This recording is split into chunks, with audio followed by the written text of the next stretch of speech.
I'm Vice Signal, and this is Cancel Lincoln.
While a plurality of British observers and periodicals accepted the ambition of creating an American empire as Lincoln's true motivation for instigating the Civil War, in an article titled "The Contest in America," published by the British Fraser's magazine in February 1862, the English philosopher and politician John Stuart Mill claimed that the quote-unquote one cause of the conflict was slavery.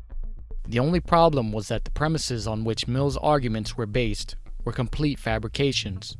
For instance, he said that the Confederacy wanted to restart the transatlantic slave trade and transform the entire United States and Western Hemisphere into a quote-unquote slaveocracy, which would then lead to a war with Great Britain over the issue. This is totally false. The Confederate Constitution outlawed the slave trade while allowing non-slave states to join its union. Not only was it outlawed, but Virginia, the capital of the Confederacy, banned the slave trade decades before even the United States government and Great Britain did in 1778. It was on these lies that Mill based his entire argument for supporting the North in the war, claiming that the North was fighting for the righteous cause of abolition, despite its long and ongoing history with slavery. President Lincoln could not have come across Mill's false diagnosis at a better time. By the fall of 1862, the morale of the Northern population in support of the war was plummeting after nearly 1.5 years of experiencing an immense sacrifice of blood and treasure, and witnessing a level of human carnage never before seen in civilized warfare. On top of this, the Union Army had lost a series of key battles and was failing in its mission to conquer the South. Despite having a massive advantage in terms of manpower and resources, Lincoln would expropriate John Stuart Mill's perception of what the North was fighting for and rebrand the war entirely in a bid to justify its continuation to the taxpayers and financiers. Just a few months after the release of Mill's article in Fraser's magazine, coincidentally, Lincoln issued the Emancipation Proclamation, virtue signaling to the country and the world that actually he was waging a war on his own countrymen in order to abolish slavery, as if that made sense in those days. And even though in reality, the decree did not free any slaves, but with this put forth, the northern upper class would be far more reluctant to demand the cessation of a war allegedly being fought to end slavery than it would to want to stop a war for the vain political end of quote-unquote saving the Union. Now the war was simplified to a storybook age-old battle of good versus evil, or at least that was how it would be framed by Lincoln going forward, above the truth, something politicians would never do today. And so it would appear that Lincoln's righteous cause was a contrivance, inspired by a half-baked magazine article written by a socially aloof philosopher and politician seeking to aggrandize himself by pushing a liberal political agenda. Moreover, from what we can tell, it is likely that John Stuart Mill chimed in on his view of the American conflict just to challenge his mortal intellectual enemy, famed English author Charles Dickens, whom he had an ongoing feud with. Dickens had a different analysis on the causes of the Civil War, a truthful one. Along with writing classic novels, Charles Dickens took a deep interest in current affairs and even started his own periodical, All the Year Round, to share his thoughts on them. In December 1861, he wrote 2 articles on what he called the quote-unquote American disunion. Unlike Mill, Dickens did his research into the history and laws of the United States, and from this argued that slavery was not the cause of the Civil War because it was protected by the Constitution, which it was. He also mentioned the North's adoption of the Corwin Amendment to the U.S. Constitution earlier that year, which would have made slavery permanent had the South not defended its waters from the Union Navy's trespass at Fort Sumter. In another relevant piece, he contended that poverty in the slums of industrial cities, such as those in the North, was so bad and widespread that it was actually worse than slavery. By making this contrast, Dickens disproved that there could have been a humanitarian motive behind the war. In the second article, he makes the case that what caused the South's secession was actually its outrage at unequally high tariffs on Southern commerce, which amounted to a non-uniformity of taxes amongst the states. This is explicitly not allowed by the Constitution. In his piece, Dickens concludes, quote, "Under all the passions of the parties and the cries of battle lie the 2 chief moving causes of the struggle.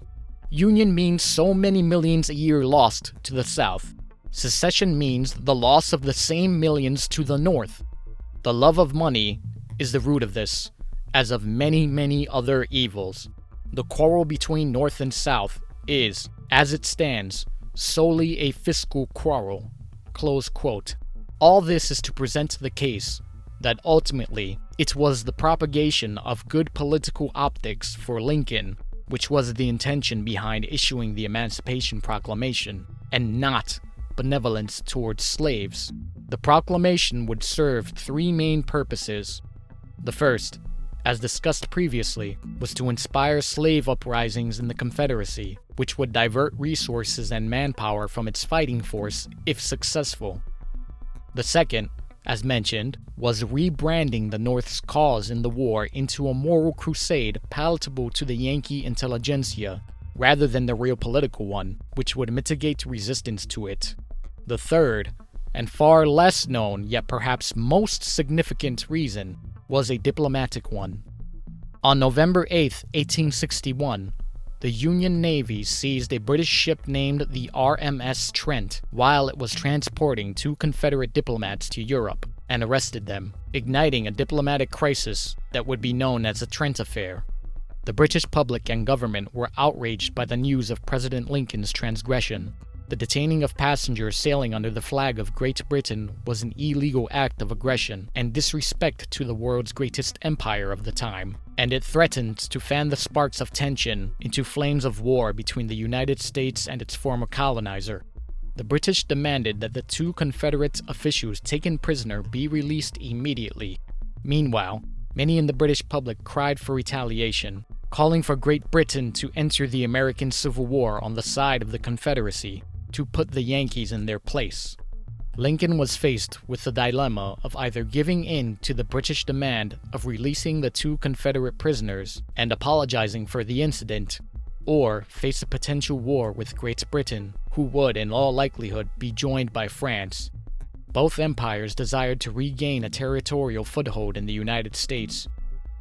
Wanting to avoid the latter scenario, Lincoln capitulated, and tensions ratcheted down, averting what would have been a disastrous turn of events in the war, which would have likely resulted in the North losing.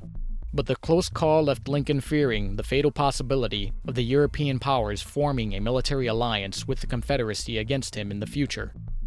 It was at that moment when Lincoln conceived of the geopolitical value of issuing the Emancipation Proclamation.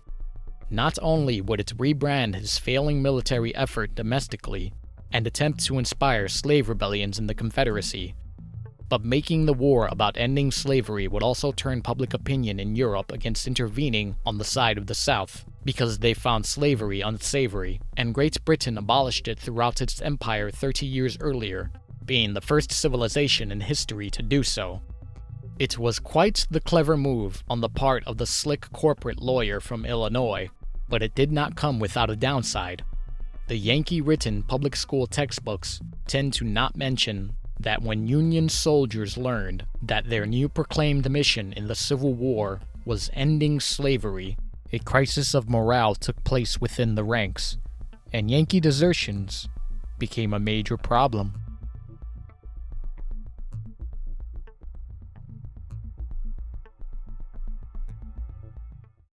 Thank you for watching that episode of Cancel Lincoln. If you enjoyed the video, do me a favor, hit the like button and subscribe to my channel while you're at it. It really goes a long way in spreading the content. Thank you again, fellow rabble-rousers.